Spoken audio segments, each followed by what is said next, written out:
அன்பு உறவுகளே, சொந்த பந்தங்களே, ஒருவர் பிறந்த நாள் கொண்டாடுகிறார் என்று சொன்னால் அவர் மகிழ்ந்திருக்க வேண்டும் என்றுதான் நாம் முனைப்போடு செயல்படுவோம். அவருக்கு என்ன பிடிக்குமோ அதையெல்லாம் தயார் செய்வோம். இன்று நமது ஆண்டவர் இயேசு கிறிஸ்துவுடைய பிறந்த நாள். அவர்தான் இன்று மகிழ்ந்திருக்க வேண்டும். ஆனால் நாம் ஒவ்வொருவருமே மகிழ்ச்சியாக இருக்கிறோம். புத்தாடை அணிந்து, இனிப்புகளை உண்டு, வீடுகளை அலங்காரம் செய்து, குடிலை ஏற்பாடு செய்து, இனிப்புகளை பகிர்ந்து கொண்டு, உறவுகளை சந்தித்து இன்று நாம் மகிழ்ச்சியோடு இருக்கிறோம், இருக்க போகிறோம். நமது ஆண்டவர் இயேசு கிறிஸ்து மகிழ்ச்சியாக இருக்கிறாரா? அல்லது அன்று அவர் பிறந்த பொழுது மகிழ்ச்சியோடு பிறந்தாரா என்றால் அது கேள்விக்குறி. கட்டாயம் அவர் மனிதனாக பிறக்க வேண்டும் என்பதில் மகிழ்ந்திருப்பார். அவர் பிறந்த சூழல் அவருக்கு மகிழ்ச்சியை கொடுத்திருக்குமா என்று சொன்னால் வாய்ப்பில்லை. காரணம் என்ன? லூக்கா நற்செய்தி பிரிவு 2 இறைவசனம் 7 வாசிக்கிறோம். அவர் பிறக்க விடுதியில் கூட இடம் கிடைக்கவில்லை என்றுதான் இறைவசனம் சொல்லுகிறது. இந்த உலகத்தையே படைத்தவருக்கு பிறக்க இடமில்லை. கட்டாயம் அது அவருக்கு துயரத்தை கொடுத்திருக்கும். அது கொண்டாட்டமாக இயேசு கிறிஸ்துவுக்கு அந்த சூழல் அமைந்திருக்க வாய்ப்பில்லை. அது மட்டுமல்ல, பிறக்கக்கூடிய குழந்தையை நாம் தொட்டிலில் கிடத்தி தாலாட்டு பாடுவது வழக்கம். அப்படிப்பட்ட தாலாட்டு பாடக்கூடிய அளவுக்கு தாலாட்டு தொட்டில் இருந்தா என்றால் இல்லை. தீவன தொட்டி தான் அவருக்கு கிடைத்தது. யோவான் 1:11 நாம் வாசிக்கிறோம், அவர் தமக்குரியவரிடம் வந்தார், அவர்கள் அவரை ஏற்றுக்கொள்ளவில்லை என்று இறைவசனம் கற்பிக்கிறது.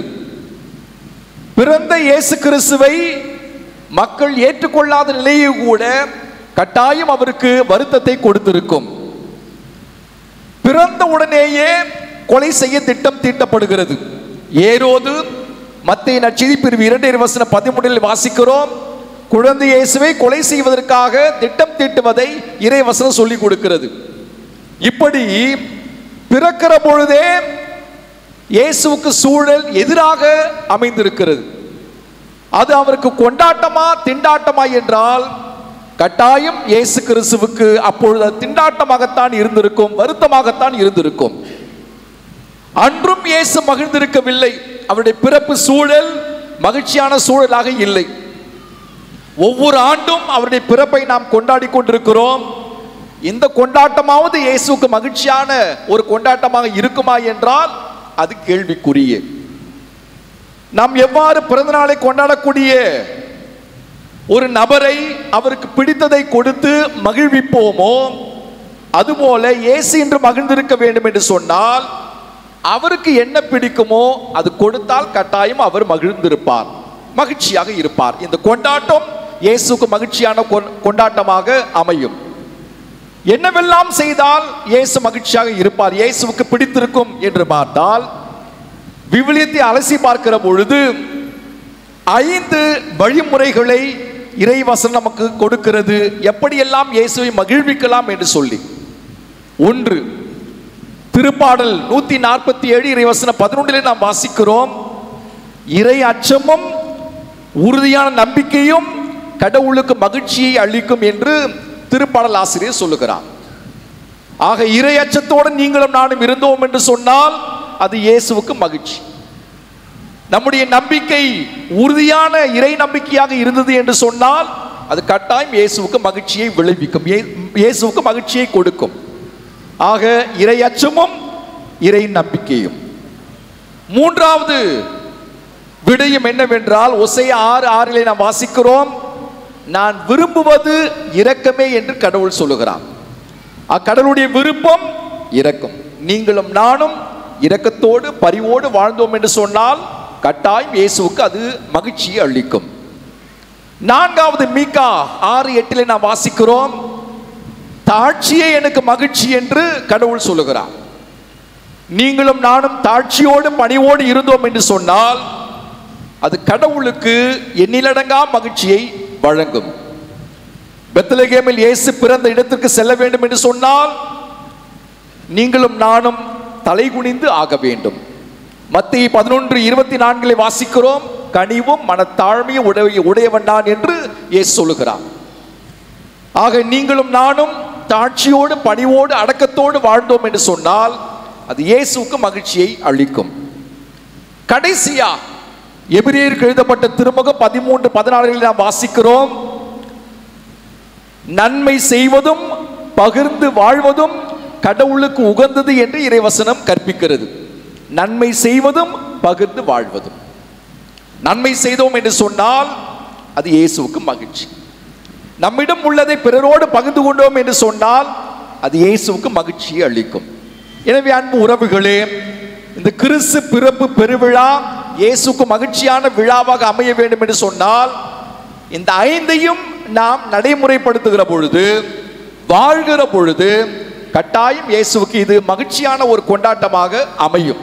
ஒன்று இறையச்சம், இரண்டு உறுதியான நம்பிக்கை, மூன்றாவது இரக்கம், நான்காவது தாழ்ச்சி, நன்மை செய்வது, பகிர்ந்து வாழ்வது. அன்பு உறவுகளே, இரண்டாவது செய்தி, நமது ஆண்டவர் இயேசு கிறிஸ்து இன்று எங்கே பிறக்க விரும்புகிறார் என்று சொன்னால் நாம் உருவாக்குகிற குடில்களில் அல்ல, அவர் உருவாக்கிய குடில்களில் தான் இயேசு கிறிஸ்து பிறக்க விரும்புகிறார்.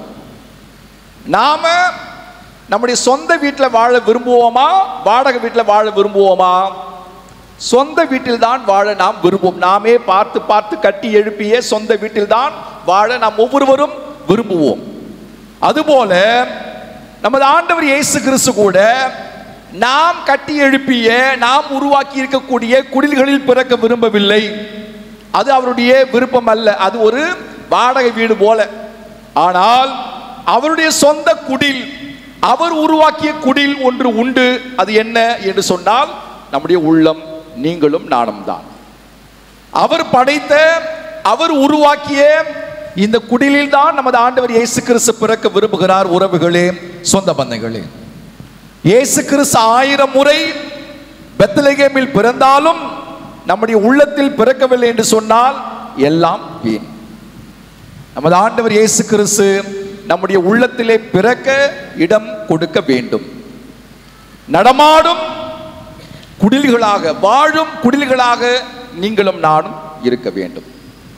நம்முடைய உள்ளம் கடவுள் வாழும் ஆலயம் என்று விவிலியம் கற்பிக்கிறது. பவுலடியார் அற்புதமாக சொல்லிக் கொடுக்கிறார். ஆக நம்முடைய உள்ளத்தில் இயேசுவுக்கு இடம் அளிக்க அழைக்கப்படுகிறோம். அதுதான் இரண்டாவது செய்தி. உள்ளத்தில் இடம் கொடுப்பது என்று சொன்னால் இன்னொரு இயேசுவாக, இயேசு நமக்குள், நாம் அவருக்குள் இருந்து அவருடைய கற்பித்தலை, அவருடைய படிப்பினைகளை, அவருடைய போதனைகளை வாழ்வது. ஏற்கனவே சொன்னது போல எப்படியெல்லாம் குழந்தை இயேசுவை மகிழ்விக்கலாம் என்ற அந்த 5 படிப்பினைகளை கடைபிடித்தாலே போதும், கட்டாயம் இயேசு கிறிஸ்து மகிழ்வார், நம்முடைய உள்ளத்தில் குடிகொண்டிருப்பார், நம்மோடு எந்நாளும் இருப்பார். இன்னும் இந்த அற்புதமான திருநாளில் இயேசு கிறிஸ்துவுடைய பிறப்பு பெருவிழாவை கொண்டாடக்கூடிய இந்த நன்னாளில் இந்த 2 செய்திகளையும் உள்வாங்கி நீங்களும் நானும் இயேசுவை மகிழ்விப்போம், நாமும் மகிழ்ச்சியாக இருப்போம். அந்த அருளுக்காக வேண்டி இணைவோம். எழுந்து நின்று நம்பிக்கையை அறிக்கையிட்டு பாடுவோம்.